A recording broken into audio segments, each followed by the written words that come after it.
Welcome back to WECS 90.1 FM in our community service brought to you by Eastern Connecticut State University. All right, it's that time of the show. We like to get on the phone and start chatting along with a musical artist of some sort. Today we have Hello Caller is the band. The songs on their debut album or debut LP, Dark Twain, cool, catchy title, of course, are melodically stunning, transcendent harmonies woven with trumpet and cello, interspersed with jangly guitars, banjo, and twinkling xylophones. But a closer listen reveals an unsettling feeling that deeper mysteries are veiled behind their outward beauty. And right now on the line, I've got Brian from Hello Caller. How you doing, Brian? Hey. How are you? Good. Did you hear anything earlier? No. No, I didn't think so. I just realized the wrong button was pressed. So how you doing? Brian from Hello Caller. How you doing? I'm all right. How about yourself? Oh, peachy keen. Really excited to talk to you today. Hello Caller, a really cool band that we've been playing lately on the show. And now we finally get a chance to talk to you. So how are things? How is life for Hello Caller? Things are going pretty cool, actually. We're doing some different stuff this year. Like, we actually did a little college radio campaign, actually, at the beginning of the year with a company called Tinderbox. And then also started doing some licensing with them as well for TV, film stuff, but all that takes a really long time to get in motion, plays out over, months and years, not weeks and days and kind of thing like that. But it's definitely the right direction, and we're actually recording an EP right now we're just finishing, and it's just a little 3-song EP. I think it's kind of nice, actually. It's a little bit darker, maybe somehow than the last thing, but I don't know. It's not all about dark stuff, but it's maybe a little bit more like directed and cynical. It's kind of like one of the songs the song that I sent you online is on an email is it's kind of about like weather warfare and the oh my. And yeah, kind of like futuristic stuff, but kind of set to an old style, kind of almost like Civil War kind of setting, or at least kind of a motif, at least. But very cool. So it's really it's a little bit dramatic, but I don't know.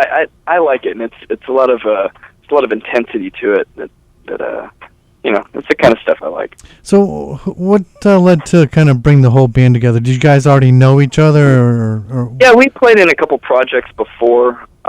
Me and the drummer, and we're all friends. We're all from Austin, and the lineup has changed a couple times because people have left town and come back and whatever, that kind of stuff. But we actually started. These are songs that I originally made demos for, and that's a huge process because you can't, especially in Austin where there's everybody and their best friend is in a band, so like everybody has 2 or 3 projects or whatever, and so in order to get a project together, you kind of either have everyone be on the same page, ready to go, or you have to have some demos that you're presenting to people to suggest, hey, let's put this together, that kind of thing. And do you think Austin is like the next Seattle? Is that like the next hub of great music? I don't know. I think they're probably not the same, but I think they're comparable in that regard. I have only been to Seattle a couple times, so it was when I was younger, so I don't think I know enough about the actual Seattle music scene, but everyone knows Austin as the blah, blah, blah, the live music capital of the world, and ACL happens here in South by Southwest and that kind of stuff, But, it's kind of becoming a little bit of a mayhem, with regard to stuff, because, even just, there's a lot of bands, at least a few, that are just boycotting South by Southwest because they just, it's like all these big companies are coming in, and it's not about music anymore, and, that stuff. It's all commercialized now, yeah. Yeah, it's becoming more commercialized, that's for sure, and, even just, getting, because there's so much traffic and stuff, everything's blocked off, and, meanwhile, all the venues that you have to get to as a musician are right where everything's blocked off, so you have to like find the way to, because it's all this gear in a car, or in a, in a van, if that's what you're doing, and it's like, that alone, just dealing with the lack of protocol for that kind of stuff, which you'd expect there to be a bit more in place for it, but I mean, there's like parking passes and stuff that they give you and to put on your windshield and stuff like that, but it's a good it's part of the game, and you gotta go through the routine, I guess. Yeah, exactly. I mean, and honestly, it's a great opportunity. I don't mean to sound like, No, right. But I see, there's platform, there's the glamorous, there's a glamorous side to it that everybody sees, and then there's once you get off the stage, it's a completely different life, right? Yeah, but I mean, that's also just, I think that, it's kind of a roll with the punches kind of thing. That's maybe probably the biggest unseen, unfortunate thing about the Austin scene is that, the pay is really nothing. Like in other places, they really they appreciate music because they don't have a million different bands to choose from. Right. So like in Austin, basically, you can, once you play in a little bit larger venues and you get like 100 or 150 a night or something like that, and then you split it between a bunch of people and it's not as much, obviously. Yeah. And I mean, that's okay too, but it's, like if you travel up to Dallas, they'll pay you like 300 or something like that, and they understand it differently is all, and I don't blame Austin for being the way it is. It's just what happens when any market is saturated like that. But it's a good thing and a bad thing. Like everything, it has both its sides, double-edged sword kind of thing. So what led to the decision to kind of incorporate all this a myriad of instruments in the band other than just like your standard guitar, bass, and drums? But you've got xylophone, trumpets, you've got vibraphone, you name it. About that, I really was picturing a sound, when I was thinking about these when I was originally putting the demos together, I was thinking about it as I wanted it to be, and we had talked with, I don't know if you know the band Wild Child. No. They're friends of ours, and they're actually getting really big right now, along with our other friend Shaky Graves, and they just went on tour, but they're always now on tour. They're working with William Morrison booking agency, who's pretty good. But so anyway, the cellist used to be with us, and the lead singer, we originally were talking about having it be a guy-girl thing, and so that we could, I guess explore that kind of thing. That's what I was picturing a little bit more originally, but it just didn't kind of work out that way. They hadn't put together Wild Child just yet before when we were playing, and then they kind of broke off and did their own thing. But that's kind of part of the lineup thing I was talking about. Everybody's just kind of doing their own thing, and everybody kind of weaves in and out of each other's scenes. It's definitely very nepotism. What's the word? Nepotism. Yeah, nepotism. Yeah, kind of like that. No, but I mean, I guess so. I definitely wanted a xylophone in there, that kind of thing, And cello is actually a really big part of the sound that we aren't even really playing shows with right now. We play with a viola and. We're playing with a vibraphone now, actually, instead of a xylophone, which is really fucking cool. Oh, I'm so sorry. It is cool, so sorry. Oh, okay. I like vibraphones. Right. Vibraphones are really cool. Yeah, absolutely. Just like bow ties. Yeah, exactly. You gotta know how to wear it. Yeah. I can't pull it off too well, though. Yeah. And vibraphones are actually really fun, though. Seriously. But I remember, like, being when I was in high school playing trumpet, I was like, boy, I wish I could, go on and after high school and play the trumpet for a living. But unless you're in a jazz band, I don't know, there wasn't much of a chance. But now, trumpets are, percussion. I mean, the brass section is really kind of weaving into a lot of bands. Yeah. Well, and of course, there's so many bands doing this folk wave thing, that everybody's on board with now, and it's kind of getting a little bit much, to be honest. But I mean, it's kind of maybe different in different areas. I think that the Austin scene has a lot of folk stuff going on, whereas up in the north, it's not quite hasn't reached there as much. Maybe New York, of course, those places, but I was talking to my friend Ollie plays the Shaky Graves, and he was saying that when he went up to Canada, he's actually going up there right now, playing like a festival, and like, you know, they're just thirsty for it. They want every last drop of, you know, that kind of acoustic folk sound that can be pushed in a bunch of different directions. But, you know, so like, you know, what I think of when I think of our sound is using like folk instruments, more traditional instruments, even though, you know, trumpet's not a folk instrument, you know, but it can be, you know, and xylophone's not a folk instrument, but, you know, given the right things, really none of them are. They're just traditional instruments, except for like banjo, you know. Yeah. We only play that in a couple songs. But, you know, I was thinking of it as, you know, using these traditional instruments and then adding this electric element with the electric guitar and having that be like effects and stuff on top of it that gives like this atmosphere of, you know, just kind of, you know, magical kind of, you know, floaty kind of stuff, you know. So, you know, I think of our sound, I think of it as like, you know, using those instruments to push outside of those boundaries and do things that are not folk, not so traditional in that way. And, you know, a lot of the songwriting that we do is like, you know, switches keys a lot, but it's meant to be on purpose with good purpose. And it works. It definitely works. Yeah. Thanks. When you're out on the road and traveling, is there any place that comes to mind that you kind of look forward to getting your favorite ice cream or favorite burger, you know, some favorite comfort food? Yeah, I don't know. I mean, I guess, like, I don't know, because out on the road is, you know, in Texas, there's all these, you know, in small towns and stuff, you know, it's like, you know, Sonic and Chili's and, you know, like, it's all these restaurants that are just chain restaurants. And Dairy Queen is called it's got a big red sign, and it says Dairy Queen on it, and it's informally called the Texas stop sign. There's so many of them, you know. Really? There used to be more of them, actually, but once you go rural, then you have one in every town, pretty much, you know. Wow. Like, and so I don't know what else there's a comparison to, you know, in different places, but it's kind of like a rural version of, like, I don't know, Carl's or something like that. Yeah. You know? So when you kind of get out of that area, away from the commercial stops, is there any like little mom and pop joint that you like to go to? I don't know. I kind of just take things as they come with regard to, like, you know, food stuff.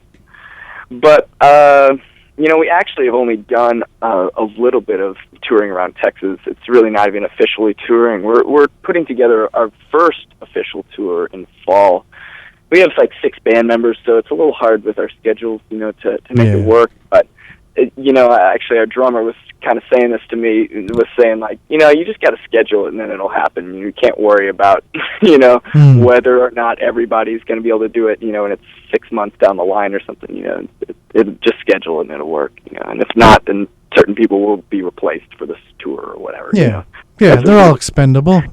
Yeah, right. As if that's, yeah. But, you know, like, I don't know. I guess I don't have a really solid answer for that.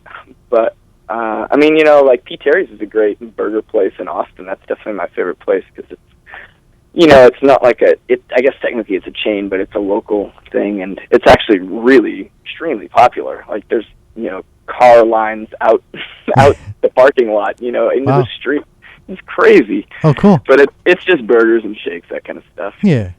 It's probably the better, because they have, like, I don't know, they use local tomatoes and stuff, local greenhouse grown stuff, you know.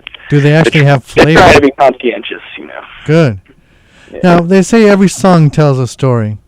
Can you share a song and a story associated with that song? It doesn't have to be related to the story within the song, but is there a song that comes to mind that you can tell a little story about, that something that means something to you? Yeah, I guess, I mean, that, like, all of our songs really kind of, like, center around this kind of, like, I don't know, like, desperation, like, the human struggle, the human experience. It sounds really, you know, philosophical and lofty, you know, but it's the kind of thing that interests me, you know. Yeah, right, yeah, me too. And, you know, like, it's all kind of darker stuff that deals with, like, death and, like, depravity, but it's you know, painted in, like, a more, like, bouncy kind of, you know, folk kind of a little bit happier light, you know, so it's kind of got a little bit of a dichotomy, I guess, going on. But, you know, like the song that I guess you said you were playing in the full moonlight, like that's kind of about, like, I kind of joke it's like about the boogeyman kind of thing, you know, where it's, you know, it's about this, you know, guy who lives in his house, and, you know, what do kids think of him? You know, he doesn't come out, he looks scary. It's like he's that boogeyman, you know, but you just don't know anything about him, you know, and it's, you know, who knows? Maybe he is fucking. Oh, I'm so sorry. Maybe he is crazy, you know, like, maybe. But, you know, it's. I don't know. I guess what I'm saying is that, like, you know, it's these kind of mysterious sides of life that I like to kind of include, and, you know, and incorporate more than one subject into a song, you know, so that it's not just about one thing, and it's not like a storyline that you can necessarily directly follow as straightforwardly as possible, because it gets kind of, I don't know, it's a little predictable, you know. Once you know where it's going, you can know where it's going. But obviously there's great songs that do that, you know, like, you know, like the Eagles are great at writing really simple songs, you know, that are that are tell a real story like that, you know, and that's kind of cool thing. I think I like having there be so much more mystery in what's going on with the lyrics, so that you can see the picture and you can kind of paint it for yourself almost, then it makes it like a personal picture, you know, because then the audience, you know, likes it for their own reason, you know, and it's not just like something that's maybe contrived or forced upon anything, you know. I like that idea of you know, incorporating different things, like one of the last songs, or the last song on the album is, you know, it's called There's Nothing Wrong, and, you know, it's like, it's kind of about a car wreck, I guess, you know, and then, like, the idea of, like, someone, you know, kind of changing after that, you know, and being a different person, and, like, not being able, and, you know, it's almost like it's scary almost, you know, like you don't know if you know the person anymore, that kind of thing, you know. And I don't know, I find that stuff really intriguing, and, you know, I can understand how some people might think that it's a little depressing, I guess, you know, but I don't know, I think that when the music, you know, has a direction to it, it's almost like it doesn't really matter, you know, how dark a subject is, because it's, you know, if it's compelling musically, then it speaks for itself, kind of, you know, and the lyrics can kind of lead along and just kind of guide instead of directly say, this is what is, you know, because that gets a little boring, I think. Yeah. But, all right, or Brian. maybe I just don't do that well. Maybe that's what it is. All right, Brian, I appreciate you calling up today from Hello Caller. No problem. Were you ever a radio DJ or something like that? No, I wasn't. Do I sound like one? Well, no, it's just the first thing when I see your name of your band, that's like one of the first things we say. Yeah. Hello, caller. Yeah, caller number something. Yeah, caller number 7. You win the prize. All right. So here's Hand to Mouth. Is this kind of a song about eating? No, yeah, right. This is definitely about desperation, but this is that one I was telling you about. It's going to be on our new EP, and it maybe doesn't represent completely. Actually, it's not going to be the single on the EP, but it's the one that we have finished so far. You know, and you know, it's about like weather warfare. It's this one that's kind of, you know, it's about like patriotism and like who's the real patriot. You know, is it the person who defends his country no matter what kind of insane things it's doing, or is it the person who, you know, wants the sanity, you know, wants good, you know, normal, proper things, you know? That would be nice. Yeah, so, I don't know. It's called Hand to Mouth because it's kind of like, well, I guess it's in the lyrics, you know. Cool. Kind of like a desperate situation kind of thing. I don't know. Maybe I should stop describing things like that. All right, Brian, thanks a lot for calling. Stay on the line for me, okay? All right. Thank you so much. All right. Brian Ferguson of Hello Caller.